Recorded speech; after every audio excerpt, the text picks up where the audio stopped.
Good morning to all of you students. आइए बात करते हैं हम लोग अध्याय 9 का अगला टॉपिक पे, है ना। तो चलिए देखते हैं अगला टॉपिक क्या है अपना। अगला टॉपिक है भारत और द्वितीय विश्व युद्ध। क्या? भारत और द्वितीय विश्व युद्ध। तो साफ साफ बात कह रहा है कि भारत और द्वितीय विश्व युद्ध, क्या ये दोनों का संबंध कुछ रहा है? तो ये इसके बारे में आइए हम जानते हैं।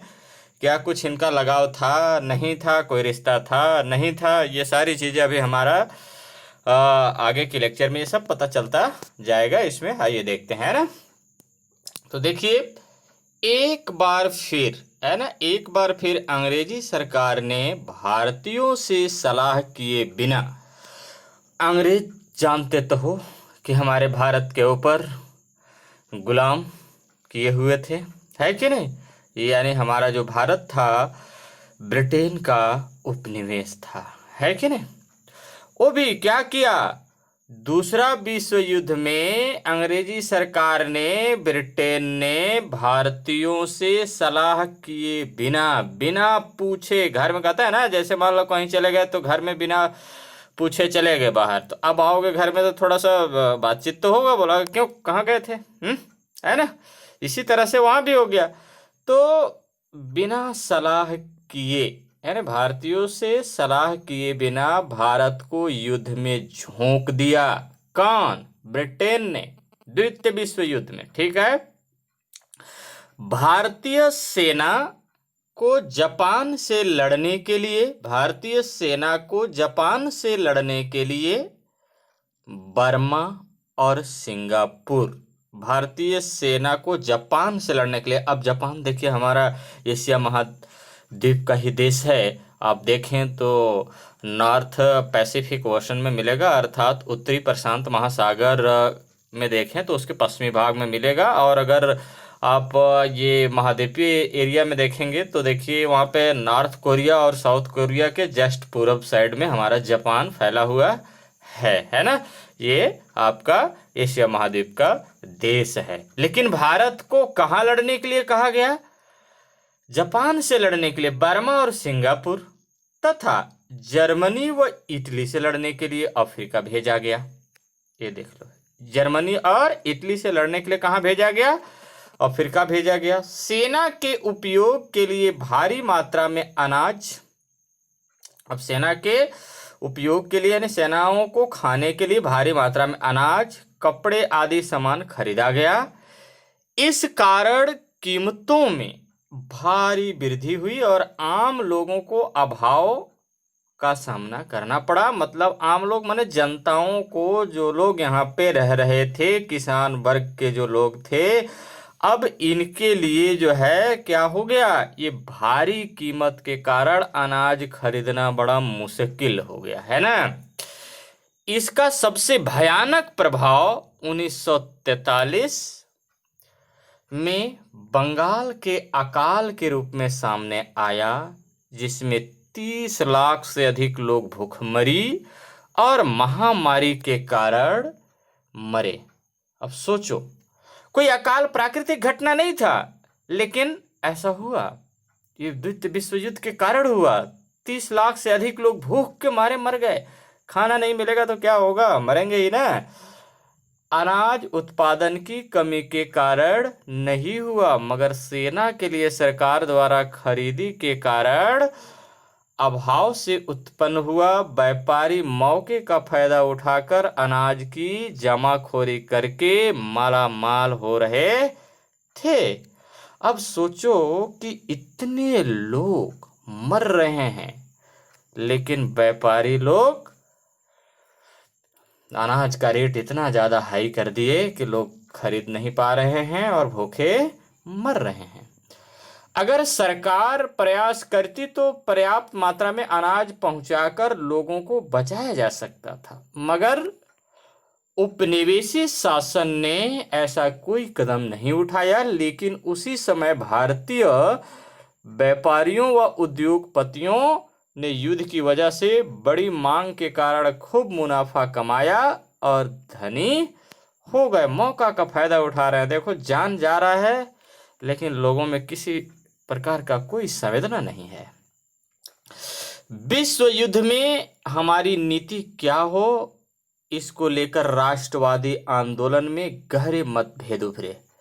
जो राष्ट्रवादी आंदोलन, हमारे भारत में जो राष्ट्रवादी आंदोलन हो रहा था, इसके बारे में बहुत बड़ा मतभेद उत्पन्न हुआ। कुछ लोगों को लगा कि हमें मौके का लाभ उठाना चाहिए, यानी भारतीय लोग जो राष्ट्रवादी आंदोलन करता थे, जैसे मान लीजिए हमारे महात्मा गांधी राष्ट्रपिता जी है ना, इसी प्रकार सुभाष चंद्र बोस, ठीक है, और पंडित जवाहरलाल नेहरू तो खैर बाद में आए है ना, लेकिन इसी तरह से बहुत सरदार वल्लभ भाई पटेल, ठीक है, ये सब जो है इसका लाभ उठाना चाहिए, ऐसा सोच रहे थे। और जर्मनी और जापान से मदद लेकर अंग्रेजों को भारत से भगाने का प्रयास करना चाहिए। इनमें से प्रमुख थे नेताजी सुभाष चंद्र बोस, जिन्होंने जर्मनी और जापान की मदद से सिंगापुर में आजाद हिंद फौज की स्थापना किया था। ध्यान रखना, सुभाष चंद्र बोस ने आजाद हिंद फौज की स्थापना कहाँ किया है, तो आप बताइए, सिंगापुर में, ठीक है। और वहां से नागालैंड और मणिपुर की ओर बढ़ने लगा। गांधी जी, नेहरू और पटेल जैसे नेता इसके विरुद्ध थे, यानी देख लीजिए, महान गांधी जी, पंडित जवाहरलाल नेहरू और पटेल जैसे, सरदार वल्लभ भाई पटेल जैसे नेता इसके विरुद्ध थे। वे मानते थे कि जर्मनी और जापान की अलोकतांत्रिक और अमानवीय नीतियों का समर्थन नहीं करना चाहिए, है ना। उनका मानना था कि भारतीयों को जर्मनी का समर्थन किए बिना अंग्रेजों से लड़ना चाहिए। जर्मनी का समर्थन किए बिना अंग्रेजों से क्या करना चाहिए, लड़ना चाहिए। 1942 में गांधी जी के नेतृत्व में भारत छोड़ो आंदोलन शुरू किया गया। अब द्वितीय विश्व युद्ध लड़ाई हो रहा है, सोचो 1939 से चालू हो गया है और वो चल रहा है, लेकिन यहाँ गांधी जी अपना इधर 1942 में भारत छोड़ो आंदोलन शुरू कर दिए। लेकिन साम्यवादी मानते थे, साम्यवादी पढ़ाया हूं, साम्यवादी मानते थे कि हिटलर को हराना विश्व में लोकतंत्र और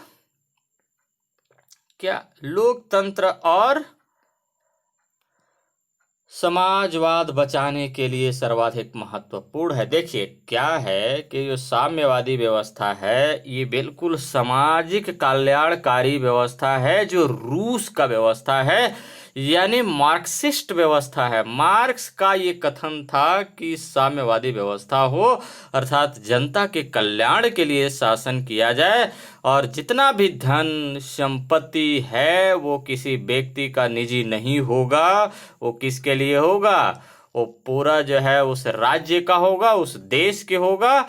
लोग चाहे कितना भी क्षमता वाला हो, अन्य हो, क्षमता के अनुरूप उसे वेतन दिया जाएगा। बट क्षमता अगर मान लीजिए ए और बी दोनों व्यक्ति का बराबर है, लेकिन ए के पास संख्या 5 है और बी के पास संख्या 2 है, तो वहां पे साम्यवादी व्यवस्था में वेतन कितना मिलता, दोनों को बराबर नहीं मिलेगा। क्यों नहीं मिलेगा? कि संख्या कम है तो आवश्यकता कम है, संख्या ज्यादा है तो आवश्यकता ज्यादा है। इसलिए जिसके पास संख्या ज्यादा है उसकी आवश्यकता ज्यादा है, तो उसे 500 दिया गया। जिसके पास 2 लोग हैं उनकी आवश्यकता कम है तो उसे 200। इस तरह से मिलता था साम्यवादी, देख लो। क्योंकि ज्यादा पैसा दे करके भी क्या करेंगे, क्योंकि अपने पास निजी संपत्ति तो रखने नहीं है, ऐसा व्यवस्था था। लेकिन समाजवाद में ऐसा व्यवस्था था कि समाजवाद बीच का व्यवस्था था। कहा जाए, मान लो ये पूंजीवाद और ये साम्यवाद, और साम्यवाद का कुछ भाग और कुछ भाग पूंजीवाद, ये दोनों का व्यवस्था को समाजवाद कहते हैं। जो भारत में समाजवाद है, हमारे पास तो धन रखने की है अधिकार, है ना, कुछ अधिकार तो है ही है, तभी तो पैसा रखते हो भाई, है कि नहीं? ऐसा तो कुछ नहीं है। तो इस तरह से ये समाजवादी व्यवस्था है। इधर साम्यवाद और ये पूंजीवाद के बीच का भाग, माने कुछ अंश पूंजीवाद का भी होगा, कुछ अंश साम्यवाद का भी होगा, और दोनों के बीच के भाग को ही हम क्या कहते हैं, समाजवाद कहते हैं। ठीक है, ओके, समझ में आ गया होगा। चलिए आगे चलते हैं। ऐसे में जब तक युद्ध समाप्त नहीं हो जाता, अंग्रेजों का विरोध नहीं करना चाहिए। ऐसे में जब तक युद्ध समाप्त नहीं हो जाता, अंग्रेजों का विरोध नहीं करना चाहिए। अब बात सच है कि कुछ लोग तो ऐसा दिमाग लगाएंगे, लेकिन बात यह है कि अगर आजाद करना है भारत को तो इसी बीच लड़ना भी होगा, है ना। कुछ लोग ऐसे भी थे। लेकिन युद्ध समाप्त होते ही तीनों धाराएं फिर से शांत हुई और नेहरू सहित अन्य कांग्रेस नेता आजाद हिंद फौज के सिपाहियों की रक्षा में जुट गए और साम्यवादी दल भी फिर से राष्ट्रीय आंदोलन में सक्रिय हो गए। युद्ध का एक महत्वपूर्ण परिणाम यह हुआ कि ब्रिटेन अंतर्राष्ट्रीय स्तर पर कमजोर हो गया और अब संयुक्त राज्य अमेरिका और सोवियत रूस सबसे शक्तिशाली ताकत के रूप में उभरे। इस कारण भारत को स्वतंत्रता मिलने के लिए अनुकूल परिस्थितियां आ गई। देखिए, असल में क्या है कि द्वितीय विश्व युद्ध के बाद जैसे बहुत सारे हानि हुआ, और द्वितीय विश्व युद्ध के बाद लोगों में जो है एक ऐसा भावना जागृत हुआ कि नहीं, जो उपनिवेश बनाए हुए हैं, जो जिस देशों पर उपनिवेश स्थापित किया गया है, अमेरिका का और रूस का, ये कॉन्सेप्ट था कि उन्हें स्वतंत्र राज्य करने के लिए या स्वतंत्र अपने देश में शासन करने के लिए छोड़ा जाए। तो संयुक्त राज्य अमेरिका और रूस दोनों ने ब्रिटेन के ऊपर दबाव डाले और बोले कि नहीं, आप ऐसा करो कि जितने देशों को आप अपने उपनिवेश में बनाए हो उसे जो है स्वतंत्र करो, ताकि वो अपना स्वतंत्र रूप से शासन कर सकें, अपने जो है स्वतंत्रता और समानता पूर्वक जीवन जी सकें। ऐसा करना चाहिए। लेकिन इन्होंने किया और धीरे धीरे ये युद्ध जारी रहा और इस युद्ध में भारत को सफलता मिला, है ना। आइए देखते हैं विश्व युद्ध, यानी विश्व युद्ध के बाद हमारा भारत का क्या स्थिति रहा। विश्व युद्ध में जीत का श्रेय मुख्य रूप से सोवियत रूस, संयुक्त राज्य अमेरिका और ब्रिटेन को जाता है। देखिए, फिर जर्मनी यहाँ पे हार गया, यानी हिटलर फिर से हार जाता है। इन तीनों देशों ने तय किया कि सर्वप्रथम नाजी शासन व्यवस्था को विघटित करना है और नाजी अधिकारियों को पहचान कर उन्हें नरसंहार के लिए दंड देना है। विभिन्न अमानवीय कृतियों के लिए नाजी अधिकारियों को दंड दिया गया, लेकिन केवल 11 को मृत्यु दंड दिया गया। बाकी को कारावास और आजीवन कारावास मिला, जो कि उनके अपराधों की तुलना में बहुत कम था। यह इसलिए क्योंकि विजयी राज्य जर्मनी के प्रति अधिक कठोर नहीं बनना चाहता था। अगर अधिक कठोर बनना चाहता तो अगर फिर प्रथम विश्व युद्ध टाइप की अगर घटना किया होता तो समझ लो कि तृतीय विश्व युद्ध भी निश्चित था। कोई न कोई फिर हिटलर बन के आता। फिर एक बार यूरोप का नया नक्शा बनाया गया। यूरोप का वह हिस्सा जिसे सोवियत रूस ने आजाद किया, वह अब रूस का प्रभाव क्षेत्र बना और जापान सहित बाकी हिस्सों पर अमेरिका का प्रभाव क्षेत्र बना। जर्मनी का विभाजन हुआ और उसका पूर्वी भाग रूस के और पश्चिमी भाग अमेरिका के प्रभाव क्षेत्र में गया। पोलैंड, चेकोस्लोवाकिया, हंगरी, यूगोस्लोवाकिया रूसी प्रभाव क्षेत्र में रहकर स्वतंत्र राष्ट्र राज्य के रूप में स्थापित हुए। इसी तरह पश्चिमी Germany, France, Holland, Italy, Greece आदि देश अमेरिकी प्रभाव क्षेत्र में रहकर संयुक्त राष्ट्र राज्य बने, है ना।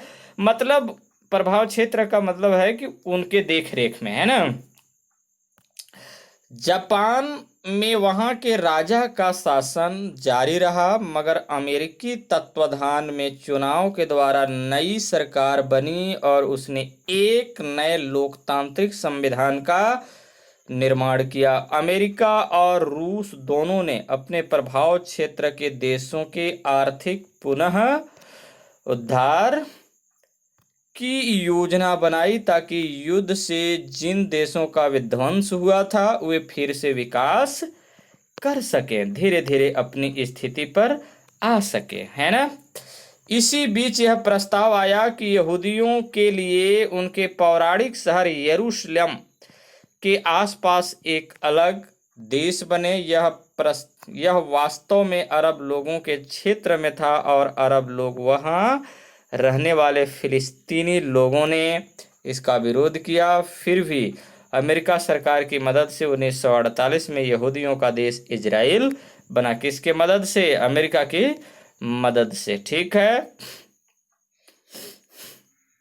आइए आगे अब हम लोग देखते हैं, बहुत इंपॉर्टेंट चीज है संयुक्त राष्ट्र संघ। क्या? संयुक्त राष्ट्र संघ, यूएनओ, इसका 24 अक्टूबर 1945 में जो है स्थापना होता है ना। देखिए, जैसे ही युद्ध में जर्मनी की हार की शुरुआत हुई, एक नए अंतर्राष्ट्रीय संगठन के लिए प्रयास शुरू हुआ। ब्रिटेन, रूस और अमेरिका के नेताओं ने कई बार मिलकर भावी विश्व व्यवस्था और इस प्रस्तावित संगठन की रूपरेखा पर विचार प्रारंभ किया। युद्ध समाप्ति के बाद अक्टूबर 1945 में 50 देशों ने मिलकर संयुक्त राष्ट्र संघ की स्थापना की। इसका मुख्य उद्देश्य विश्व में शांति स्थापित करना। एकदम बिल्कुल ये रट जाना, इसका क्या उद्देश्य है? पहला उद्देश्य है विश्व में शांति स्थापित करना और देशों के बीच विकास के लिए आपसी सहयोग बढ़ाना, ये दूसरा पॉइंट हो गया। तीसरा है हर देश की आंतरिक प्रभुसत्ता का सम्मान करना। चौथा है अंतर्राष्ट्रीय रिश्तों में न्याय, और अगला है देशों के अंदर मानवीय अधिकारों व सामाजिक विकास को बढ़ावा देना। इसके प्रमुख सिद्धांत रहे हैं, है ना। अगला है इसके बनाने में राष्ट्र संघ लीग ऑफ नेशन की विफलता के कारणों को ध्यान में रखा गया। संयुक्त यानी राष्ट्र संघ मुख्य सदस्य देशों की सहमति के आधार पर ही काम करता था और उसके पास अपने निर्णयों को लागू करवाने की ताकत नहीं थी। संयुक्त राष्ट्र संघ में यह ध्यान रखा गया कि किसी महत्वपूर्ण निर्णय पर अगर प्रमुख देशों की सहमति हो तो उसे उन देशों के सैनिक बल के आधार पर लागू करवा सकें। उस समय 5 प्रमुख देशों को संयुक्त राष्ट्र संघ में विशेष स्थान दिया गया। ये थे संयुक्त राज्य अमेरिका, याद रखना है, अलग कलर कर देता हूं मैं, बिल्कुल, है ना। संयुक्त राज्य अमेरिका, ब्रिटेन, फ्रांस, सोवियत संघ रूस और चीन, है ना। ये राष्ट्र संघ के विशेष स्थान पर रहने वाले थे। इन्हें, है ना, अब देखिए, इन्हें संयुक्त राष्ट्र सुरक्षा परिषद के स्थायी सदस्य बनाया गया। एकदम बिल्कुल पूछा जाता है पेपर में, ध्यान रखना कि संयुक्त राष्ट्र सुरक्षा परिषद के स्थायी सदस्य कौन कौन है। तो संयुक्त राज्य अमेरिका, ब्रिटेन, फ्रांस, सोवियत संघ रूस और चीन। ठीक है, और प्रत्येक को यह अधिकार था कि वह किसी भी निर्णय पर आपत्ति होने पर उसे रोक सकता था। इसे वीटो अधिकार कहते हैं। क्या कहते हैं? वीटो अधिकार कहते हैं। अर्थात वीटो अधिकार का मतलब साफ सा बात है कि अगर इसमें 5 देश हैं, 5 देश में भी अगर कोई एक देश किसी फैसले पर एक देश भी अगर साथ नहीं देता है तो समझ लीजिए कि वो फैसला पास नहीं हो पाएगा। अर्थात इसमें पांचों का सहमति एक होना चाहिए और इसके 10 अन्य सदस्य होते भी हैं। ठीक है, जो कि हमारा भारत भी उस 10 अन्य सदस्य में है अभी वर्तमान में, क्योंकि ये बदलते रहते हैं। हर 2-2, 3-3 साल का ये लोग का 1-1 साल 2-2 साल का टर्म रहता है। ठीक है, अन्य देश भी उसमें अपना भाग लेते रहते हैं। ठीक है, देखिए, जब इन 5 सदस्यों के बीच में किसी मुद्दे पर सहमति बन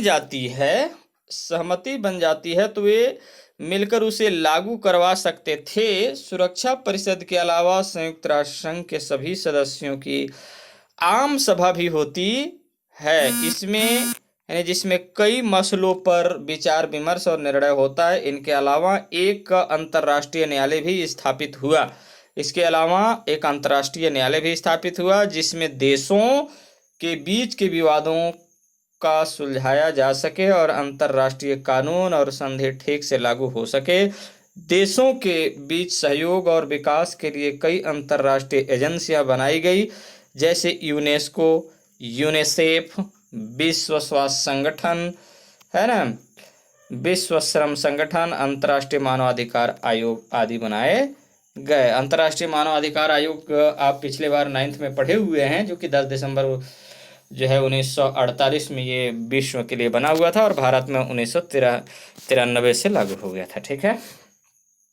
संयुक्त राष्ट्र संघ विभिन्न समस्याओं के बावजूद पिछले 70 वर्षों से विश्व में शांति, विकास और सहयोग के लिए काम कर रहा है और जो तृतीय विश्व युद्ध के खतरे को टालने में सफल रहा है। ठीक है। तो ये है, यहाँ पे आपको क्वेश्चन दे रहा हूँ और आप इसे बिल्कुल अवश्य हल करके जो है देंगे। ये है 1945 में राष्ट्रसंघ की स्थापना, क्या बोला है, अच्छा क्वेश्चन यहाँ से दे देते हैं। नीचे आपका ये होगा यहाँ पे, हाँ ये देखिए। अब ये पहला क्वेश्चन है, इसमें फांसीवाद है ना, फांसीवाद, ये वाला फांसीवाद और लोकतांत्रिक उदारवाद में क्या अंतर है। फांसीवाद आप जानते हो ना, उदारवाद, और ये फांसीवाद बिल्कुल राष्ट्रवादी यानी अति तानाशाह शासक था, और लोकतंत्र उदारवादी तो आप जानते ही हैं, है ना। तो ये हो गया, मोस्ट क्वेश्चन है, वार्षिक में पूछा जाता है। ठीक है।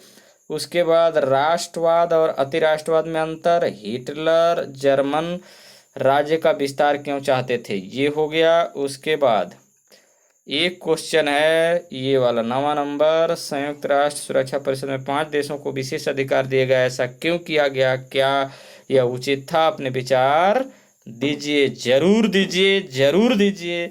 ये आपका काम करना है, क्योंकि ये वार्षिक परीक्षा का ये मुख्य क्वेश्चन है, ये आएंगे तो आएंगे, ध्यान रखना। ठीक है। तो चलिए, धन्यवाद, बस आज इतना ही, बाकी अगले दिन देखेंगे। ठीक है। हंसते रहिए और मुस्कुरा